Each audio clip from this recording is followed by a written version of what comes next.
जो लोग आज हम में विभाजन पैदा करना चाहते हैं, हमें जाति, मत, मजहब, क्षेत्र, भाषा के आधार पर बांटना चाहते हैं, हमें उनके उन मंसूबों को तोड़ना होगा। हनुमत जयंती के कार्यक्रम शांतिपूर्ण तरीके से हो सकते हैं। उत्तर प्रदेश ने एक नजीर प्रस्तुत की, अलविदा की नमाज सड़कों पर नहीं होगी बल्कि अपनी इबादत गांवों में ही होगी।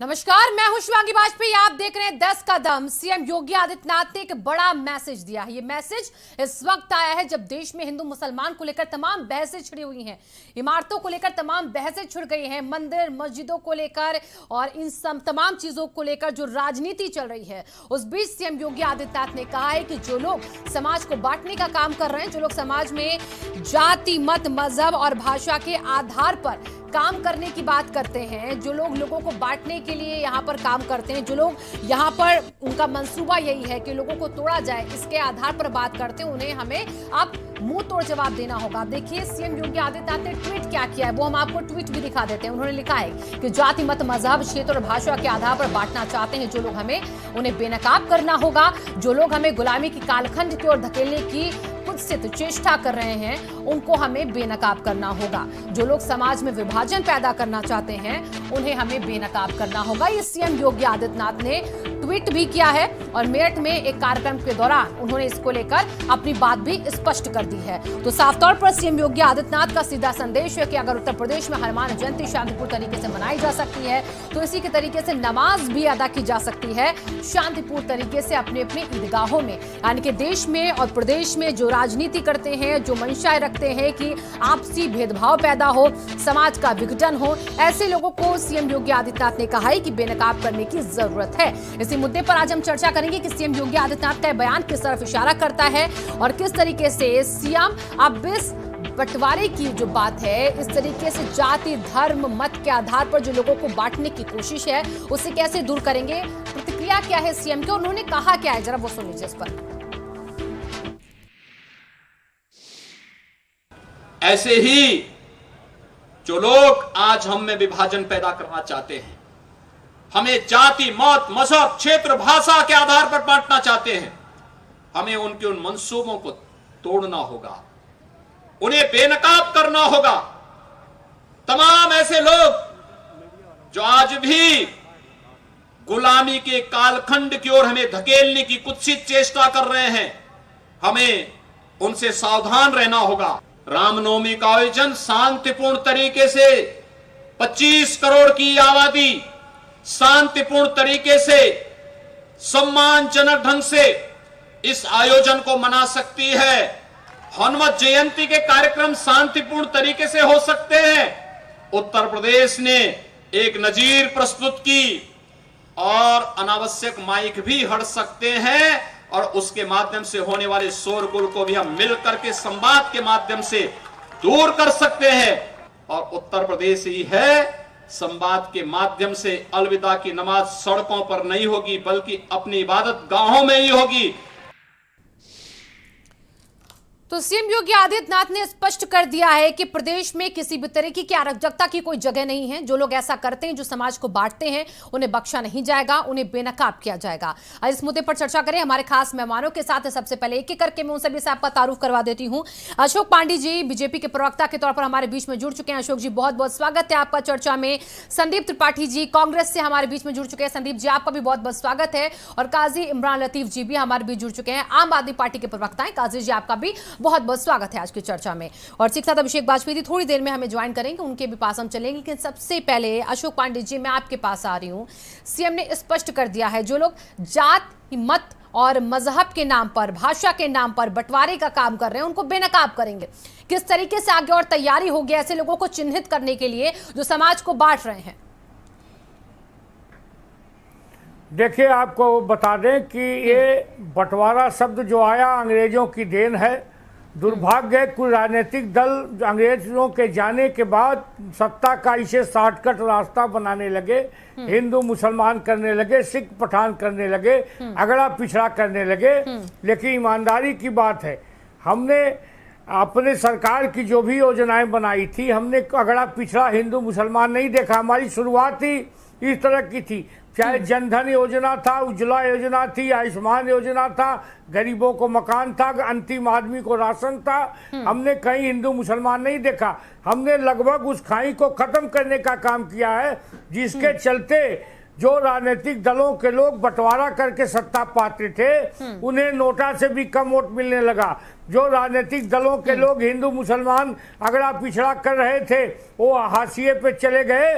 और यहाँ तक कि बहुजन समाज पार्टी जैसी पार्टी आज एक एमएलए पे आ गई, क्योंकि हमने उस परंपरा उसको तोड़ा है। हमने हिंदू मुसलमान तोड़ा है, सिख पठान तोड़ा है, अगड़ा पिछड़ा हमने तोड़ दिया है। हमने कहा कि इंसान सर्वोपरि है। और आज हमारे योगी आदित्यनाथ जो भाषा बोल रहे हैं वो कबीर की भाषा है। कबीर भी कहते थे, काकर पाथर जोड़ के मस्जिद दे बनाए, ता पर मुल्ला भाग दे तो क्या बहिरा हुआ खदाए। तो हिंदुओं को कहते थे कि पाथर पूजे हरि मिले तो मैं पूजू पहाड़। आज उन्होंने कहा जब रामनवमी या हनुमान जयंती कायदे से मन सकती है तो निश्चित तौर पे इबादत भी कायदे से हो सकती है। ये बहुत बड़ी बात है। और हमारे योगी जी एक कबीर के रूप में उभरे हैं, इसमें कोई दो राय नहीं है। ठीक है, अब मैं संदीप जी के पास चलती हूँ। संदीप जी, आपने सुना अभी सीएम योगी आदित्यनाथ का बयान, हमने अपनी स्क्रीन पर भी सुनाया। उन्होंने सीधे कहा है जो लोग समाज को विघटित कर रहे हैं, समाज को बांटने का काम कर रहे हैं, ऐसे लोगों से हमें सावधान रहना होगा, ऐसे लोगों के मंसूबों को हमें तोड़ना होगा। तो इस तरीके के मंसूबों को आप तोड़ने के लिए साथ देंगे? बिल्कुल। एक कहावत है अपने यहाँ, 100 चूहे खाकर बिल्ली हज को चली। तो योगी जी मोदी जी बनने का प्रयास कर रहे हैं, मोदी जी बनने का प्रयास कर रहे हैं, अच्छी बात है। और कहीं ना कहीं वो ब्रजभूषण सिंह जी से भी लड़ाई लड़ रहे हैं। उन्होंने जिस तरीके से क्षेत्रवाद की बात अभी की, तो जिस तरीके से क्षेत्रवाद का मुद्दा उठाकर हिंदुओं के और उत्तर भारत का भारतीयों का सिरमौर बनने की कोशिश जी कर रहे हैं, उनके नजदीक के ही है। तो इस बात को कहीं ना कहीं योगी जी समझते हैं और उसके जो है मद्देनजर ये बात रख रहे हैं। और अभी बात कबीर की बात कर रहे हैं हमारे साथी पांडे जी। कबीर के मठ पे ही गए थे उन्होंने, वहां के खूब वीडियो चले थे, आपके भी चैनल पे चले थे। किस प्रकार से वहां पर जब वो अंदर गए थे, क्या हुआ था, वो बताने की जरूरत नहीं है। और जाति और धर्म की बात आज योगी जी कर रहे हैं, बड़ी हास्यास्पद बात लगती है। जो भगवान की जात बताया करते थे, भगवान को दलित बताते थे, उनकी जाति देखने वाले लोग आज ये कह रहे हैं कि जाति धर्म की बात नहीं होनी चाहिए।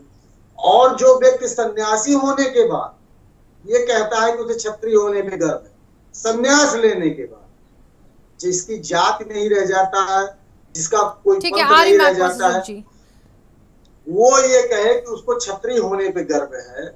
और उसके बाद आके कहे ये कि जात की बात नहीं होनी चाहिए, धर्म की बात नहीं होनी। वो कह रहे हैं कि जाति धर्म मजहब और मत के नाम पर जो लोग लोगों को भड़काते हैं, जो बांटने का काम करते हैं, जो एक दूसरे को एक दूसरे से दूर करते हैं, वो नहीं होगा। ठीक है, अरे भगवान ने उनको सद्बुद्धि दी, अच्छी बात है। ठीक है, कर कौन रहा है, कभी तो यही गए ना, ये करके ही। ठीक है अशोक जी, इनकी बात का जवाब दीजिए, फिर मैं कासिम राज के पास जोड़ देता हूँ।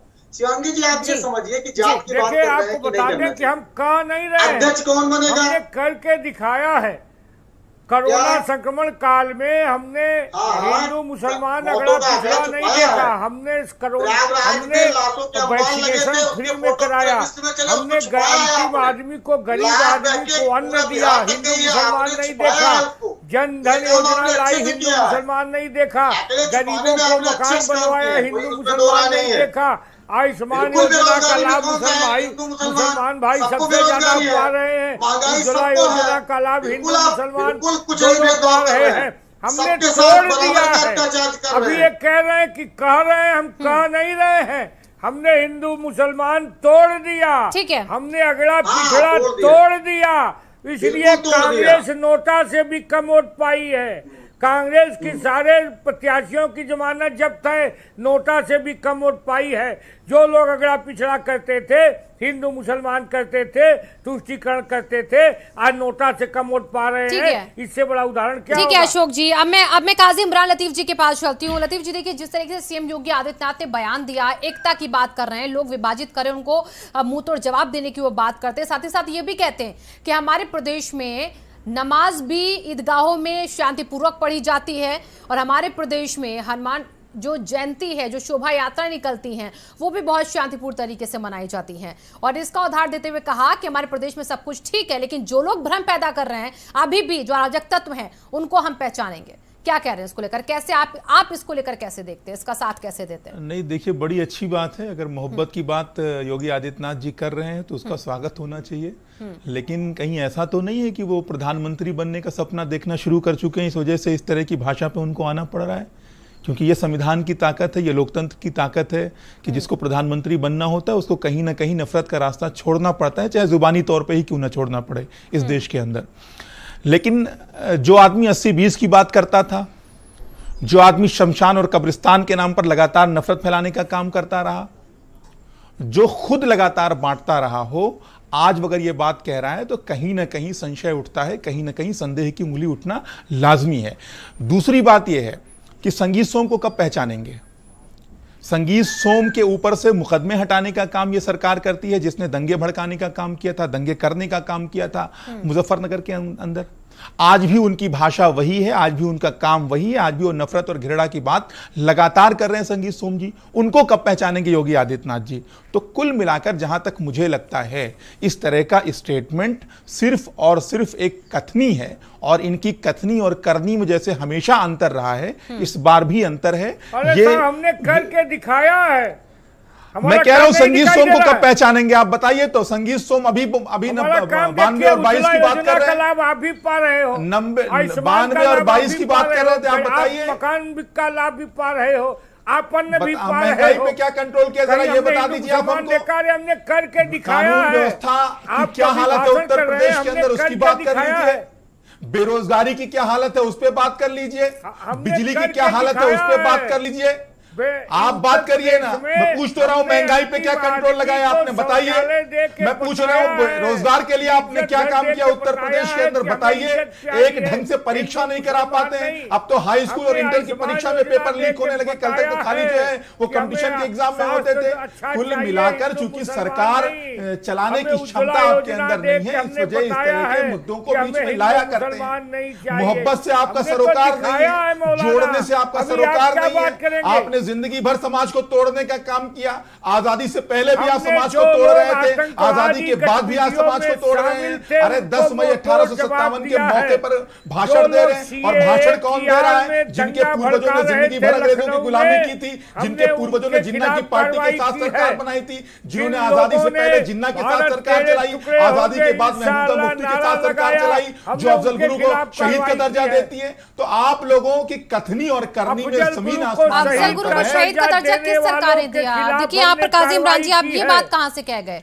अब आप अफजल गुरु को क्या बीजेपी सरकार ने शहीद का दर्जा दिया है? पीडीपी की मुखिया नहीं, अभी आपने अफजल गुरु का जिक्र किया है। बिल्कुल, अफजल गुरु को कैसे बीजेपी ने शहीद का दर्जा दिया है? मैं कह रहा हूं महबूबा मुफ्ती की मैं बात कर रहा हूं। पीडीपी के साथ सरकार बनाने का काम इनकी पार्टी के लोग करते हैं। पाकिस्तान में जाके बिरयानी पार्टी बनाई, लेकिन अफजल गुरु को शहीद का दर्जा दिया सरकार ने, ये भ्रमित मत कीजिए। पीडीपी के साथ सरकार क्यों बनाई, ये सवाल हो सकता है आपका। बिल्कुल चलाई सवाल हो सकता है आपका। कौन पीडीपी? मैं यही बात तो कह रहा हूं, कौन पीडीपी जो अफजल गुरु को शहीद का दर्जा देने की बात करती है, उसके साथ ही सरकार चलाते हैं और ढोंग करते हैं देशभक्ति का। ठीक है संदीप जी, आती हूँ मैं काजी इमरान जी आपके पास। वाले लोग हैं, ठीक है। और अशोक जी आ रही हूं मैं आपके पास। संदीप जी बोलिए। पांडे जी बड़े धैर्य पूर्वक आपसे 3-4 सवाल हैं। आप ये बताइए, क्या जात के आधार पर उत्तर प्रदेश में अपराधियों पर कार्रवाई नहीं हो रही है? क्या ब्राह्मणों पर विशेष कर नहीं? अगर कोई अपराधी है तो जेल के अंदर है। आपसे विकास दुबे क्या था? विकास दुबे का तो ब्राह्मण समाज के बारे में बता दीजिए। दुबे के साथ क्या कर रहे हैं आप, ये भी बता दीजिए पांडे जी।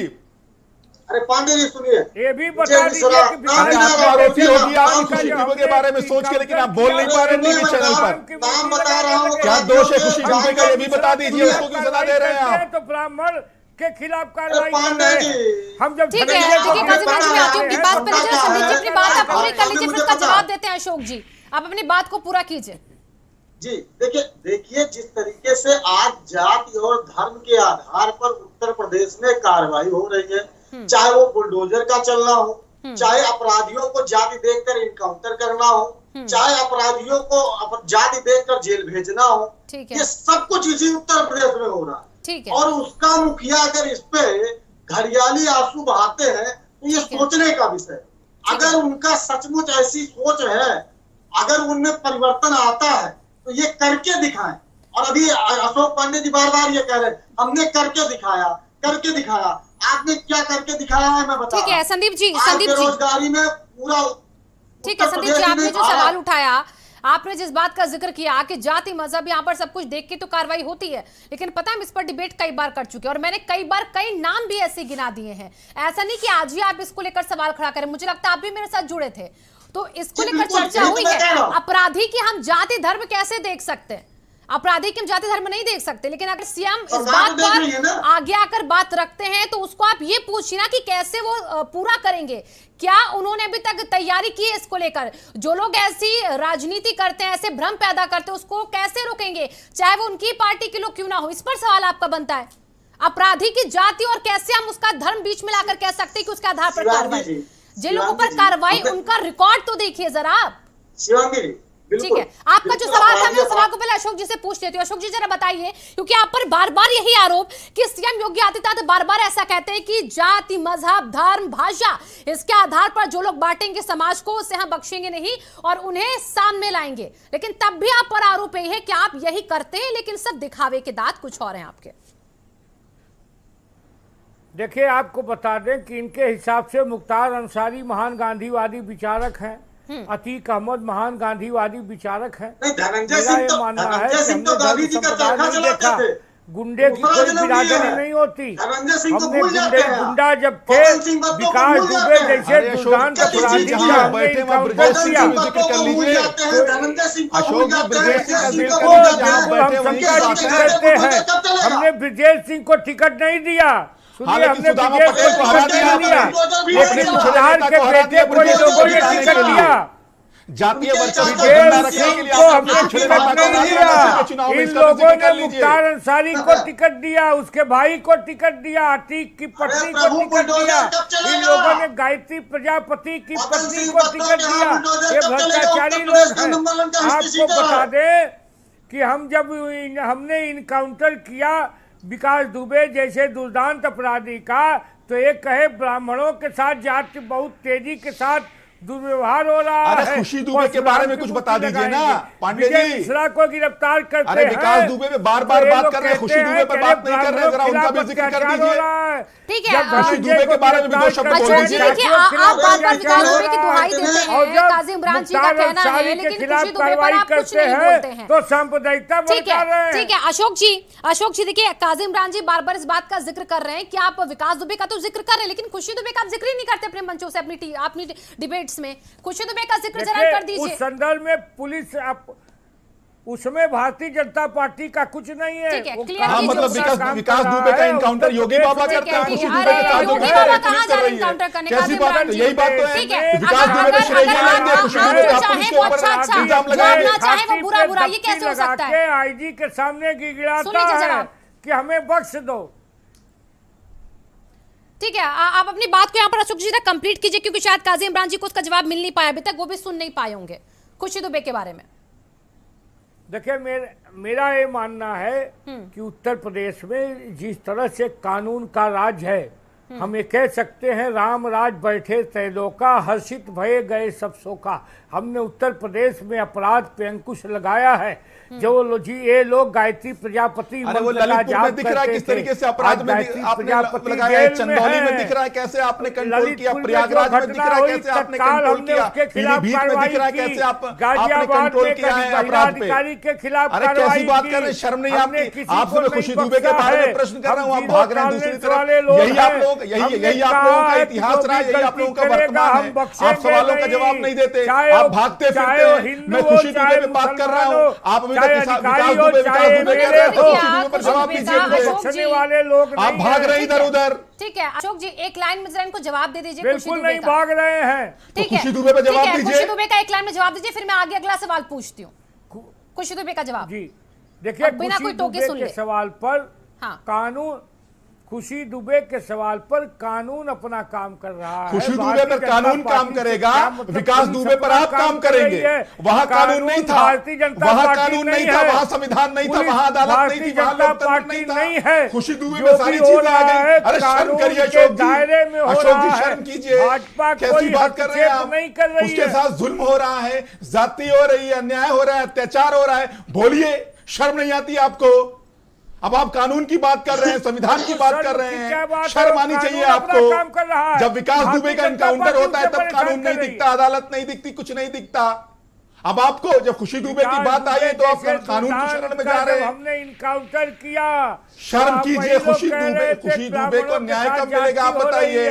आप कब न्याय दिलाएंगे खुशी दुबे को? खुशी दुबे को न्याय कब दिलाएंगे, जरा सा बताइए आप हमें। आप भागे भागे फिर रहे हैं, आप भागे भागे फिर रहे हैं, आप किसी बात का जवाब नहीं दे सकते। आज उत्तर प्रदेश को आपने जंगल राज बना के रखा है। आप प्रयागराज चले जाइए, आप पीलीभीत चले जाइए, आज बताइए आपके थाने में रेप हो रहा है। कोई न्याय मांगने के लिए अगर किशोरी जाती तो उसके साथ थाने के अंदर एसएचओ रेप कर रहा है। यह उत्तर प्रदेश आपने बना दिया है। चंदौली में पुलिस वाले घर में घुसकर हत्या कर रहे हैं, यह उत्तर प्रदेश आपने बना दिया है। आप देखिए पूरे प्रदेश के अंदर खूनेजी हो रही है, हर तरफ खून नजर आ रहा है, हर तरफ हत्याएं हो रही है, बलात्कार हो रहा है, अपहरण हो रहा है, और आप लोग यहाँ पर बैठ के सिर्फ बात कर रहे हैं। बड़ी बड़ी शर्म नहीं आती आपको? आप एक सवाल का जवाब नहीं दे पाए अभी तक, ना तो आप खुशी दुबे का जवाब दे पाए, ना तो जंगल राज का जवाब दे पाए। सिर्फ और सिर्फ आप लोगों को भड़काने का काम करते हैं, गुमराह करने का काम करते हैं, बरगलाने का काम करते हैं। आपकी सरकार नहीं चलने वाली। ठीक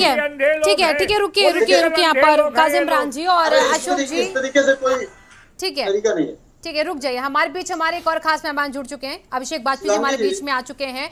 समाजवादी पार्टी के प्रवक्ता के तौर पर अभिषेक जी हमारे बीच में हैं। अभिषेक जी, समाज को एक करना, स्वागत है आपका चर्चा में। पहले तो समाज को एक करना, एकता के सूत्र में बांधना, ये योगी सरकार का मूल मंत्र है। उन्होंने स्पष्ट कर दिया है, जो बंटवारा करेगा उसको सामने लाएंगे। साथ होगा आपका? देखिए, जब समाज को एक करने की बात आती है तब हम सभी लोग एक साथ होते हैं। देश की बात आएगी, प्रदेश की बात आएगी तो संपूर्ण देश और प्रदेश एक साथ होता है। लेकिन यह वो लोग बात बोल रहे हैं जिन्होंने लोकतंत्र की हत्या कर दी हुई है। आपने देखा कि भारतीय जनता पार्टी की शुरू से राजनीति सिर्फ धर्म आधारित रही है, क्योंकि उन्होंने धर्म के नाम पे पेटेंट करा रखा है। बाकी किसी ने तो पेटेंट नहीं करा रखा है। आप देखिए, दूसरे टर्म में जब भारतीय जनता पार्टी की सरकार भरी तब अपराधियों की बाढ़ सी आ गई है। जगह जगह पे रेप की घटनाएं, जगह जगह पे लूट की घटनाएं, और तो और मेरे अपने जानने वाले जा रहे थे, तकरीबन उनकी 1.5 लाख रुपए की ज्वेलरी बैग में से लूट ली गई।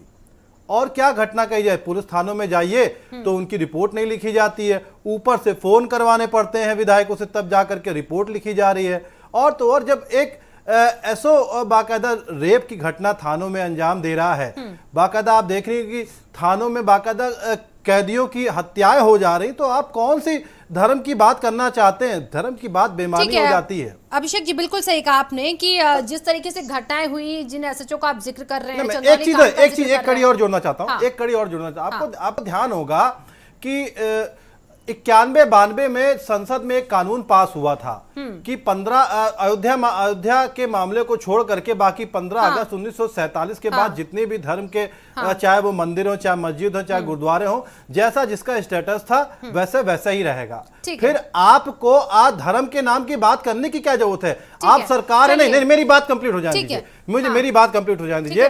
धर्म के सरकार को चाहिए कि धर्म के नाम से बचे। आपको विकास के मुद्दों पे बात करनी चाहिए, आपको बेरोजगारी के मुद्दे पे बात करनी चाहिए, आपको महंगाई के मुद्दे पे बात करनी चाहिए। आप जिसका हवाला देते थे, आज भी पेपर में आप उठा करके देखिए, गृहिणियां वापस चूल्हे पे आ चुकी हैं और फूक रही हैं, जा करके लकड़ी और कोयला डाल करके खाना बनाने को मजबूर हैं। आप एक बार भी नहीं सोचे आज आपकी वो महिला मैंने आपकी बातों को सुना, आपने जो मुद्दे उठाए वो हकीकत है, लेकिन आपने एक जिक्र किया, आप जिस एक्ट को, जिस कानून का सुप्रीम कोर्ट की बात का हवाला दे रहे हैं, उसको लेकर हमने चर्चा भी की थी। संसद में जो कानून पास हुआ था, मैं उसकी बात कर रहा हूं। और उसके बाद का मैं प्रोसेस बता रही हूं। 2018 में ही उसको ही लेकर सुप्रीम कोर्ट ने कहा था कि 6 महीने तक ये स्टे अब रहेगा। जो 1991 में मामला जो सुप्रीम कोर्ट ने फैसला सुनाते हुए कहा, तो उसके बाद सरकार का जो कानून था उसको कहीं ना कहीं रोक दिया गया था। कहा था कि अब इसमें हस्तक्षेप नहीं करेंगे। रोका नहीं गया था। नहीं, रोका नहीं गया था। उस पर रोका नहीं गया था। अमल नहीं किया जाएगा,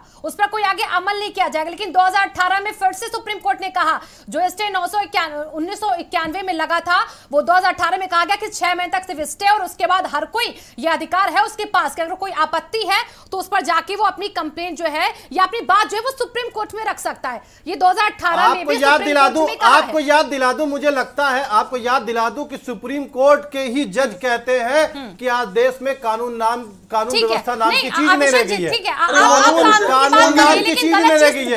प्रेशर करके केंद्र सरकार और स्टेट गवर्नमेंट प्रेशर करके सुप्रीम कोर्ट के जजों को धमकाती है अपनी बातों को मनवाने के लिए। उसके बारे में भी आपको बोलना चाहिए। अगर आप नहीं बोल रही तो यह दुर्भाग्य है देश का कि चौथा स्तंभ इस बात को नहीं अगर बोल रहा है। बिल्कुल बोल रही हूँ मैंने कहा ना, आप कानून के मसले पर सवाल कीजिए अशोक जी से। हर मुद्दे पर हम बात करेंगे, कानून से मुद्दे पर लेकर के हर मुद्दे पे बात करेंगे, लेकिन धर्म के नाम पे राजनीति बंद होनी चाहिए। धर्म के नाम पे राजनीति बंद होनी चाहिए। लेकिन सबसे बड़ा भारतीय जनता पार्टी। अब मेरी बात सुन लीजिए, ठीक है अभिषेक जी, हो गया आपका जो सवाल था, मैं पहले उसका जरा जवाब ले लेती हूं, फिर मैं आगे सवाल करती हूँ। अशोक जी, अभिषेक जी की आपने बातों को सुना कि आप जो जरूरी मुद्दे हैं उनसे भटका देते हैं बार बार, और बार बार क्यों आप ये जाति मत भाषा मजहब की बात कर जाते हैं। भले आप ये क्यों ना कहें कि हम उन लोगों को सामने लाएंगे जो लोग ऐसी बातें करते हैं, उसके बाद भी आप पर ये सवाल होते हैं। देखिए, आपको बता दें कि इस समय भटकाने का हम तो काम कर रहे हैं, भटकाने का काम विपक्ष ही कर रहा है। कभी अखिलेश यादव आएंगे, बोलेंगे थाने में दलाली का सेंसेक्स बढ़ा है, उनको बहुत दिखाई दे रहा है। अपराध का राजनीतिकरण भी दलों दल ने कर दिया, भ्रष्टाचार को शिष्टाचार बना दिया। एक परिवार के लोगों का शासन यूपी में आ गया, खाली परिवार विशेष के कई से लोग मंत्री बन गए। उस पार्टी में जहां गायत्री प्रजापति महानायक थे, अतीक अहमद अब विकास दुबे जैसे लोग महानायक थे, उस पार्टी का पार्टी के अखिलेश यादव बोलते हैं कि हम दलाली कर रहे। कौन ध्यान भटकाता है, कौन ध्यान भटकाता है? फिर वो बोलने लगे कि अगर आप दंगा कराने का प्रयास भाजपा करा रही है, तो भारतीय जनता पार्टी इस चैनल के माध्यम से अपने लोगों को बोलिए कि धर्म के नाम पे ठेकेदारी बंद करें, धर्म के नाम पे ठेकेदारी बंद करें, सभी धर्मों को एक नजर से देखना चालू करें। डॉक्टर राम पांडे जी सिर्फ बात करने से नहीं चलेगा। डॉक्टर लोहिया कहते थे बाहर हिंदू मुसलमान को समझना चाहिए, बाबर गजनी और गोरी हमलावर लुटेरे थे, शेर शाह सूरी रसिया और खान हमारे पुरखे थे, बाबर आक्रांता था। इस बात को लोहिया भी मानते थे। लोहिया हर साल रामायण मेला चित्रकूट में लगाते थे। आपको समझना पड़ेगा लोहिया जी ने और क्या कहा था ये भी तो बताइए। उन्होंने कहा था सभी मजहबों का सम्मान करना पड़ेगा, लेकिन आप क्या करते हैं? धर्म के नाम पे ठेकेदारी बंद कीजिए, मुद्दों की राजनीति कीजिए, बेरोजगारों की बात कीजिए। यूपी एसआई की जो धांधली हुई, NSEIT बाकायदा कंपनी को ब्लैकलिस्टेड करने के बाद आपने 2021 में क्यों उससे परीक्षा कराई? उसमें भ्रष्टाचार के आरोपी कौन कौन है, क्यों नहीं बताते हैं? 6 स्टेटों में बैन थी, उसके बावजूद आपने परीक्षा करवाई उनसे। महंगाई दर कितनी बढ़ गई बताइए? आज प्रधानमंत्री जी एक बार भी नहीं बोल रहे हैं कि पेट्रोल और डीजल की मार कैसे हुई, कैसे हुआ ये बताएं। रुपया कैसे कमजोर पड़ता जा रहा है? प्रधानमंत्री जी नहीं बोल पा रहे हैं। आपकी बातों को सुना मैंने, आपकी बातों को सुना। धर्म के नाम पे ठेकेदारी बंद मैं आपके पास आ रही हूँ संदीप जी, आ रही हूँ मैं आपके पास, इसके बाद मैं आपके पास आ रही हूँ। लेकिन अब एक छोटे से ब्रेक का वक्त हो चला है, छोटे से ब्रेक के बाद वापस आते हैं तो सवालों का सिलसिला यहीं से आगे बढ़ाएंगे। एक छोटे से ब्रेक लिए रुकते हैं, फौरन होंगे हाजिर। जो लोग आज हम में विभाजन पैदा करना चाहते हैं, हमें जाति मत मजहब क्षेत्र भाषा के आधार पर बांटना चाहते हैं, हमें उनके उन मंसूबों को तोड़ना होगा। हनुमत जयंती के कार्यक्रम शांतिपूर्ण तरीके से हो सकते हैं। उत्तर प्रदेश ने एक नजीर प्रस्तुत की,